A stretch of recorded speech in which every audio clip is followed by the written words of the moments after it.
ধীরে ধীরে জীবন আমাদের শেখাবে, লোক আসবে, লোক চলে যাবে, কখনো কারণ দেখিয়ে, কখনো বিনা কারণে। প্রত্যেক ছেড়ে যাওয়া সম্পর্ক প্রথমে কষ্ট দেবে, কিন্তু সময়ের সাথে আমরা সব বুঝে যাব।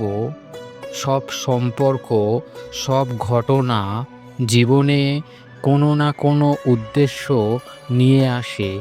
মহাদেব বলেন, কিছু লোক আমাদের প্রেম শেখাতে আসে, আর কিছু লোক ধৈর্য শেখাতে আসে, আর কিছু লোক তোমাকে ভেঙে মজবুত বানাতে আসে। কিছু সম্পর্ক সব সময় সাথে থাকার জন্য আসে না। কিছু সম্পর্ক বইয়ের অধ্যায়ের মতো আসে আর সম্পূর্ণ হয়ে আগে চলে যায়।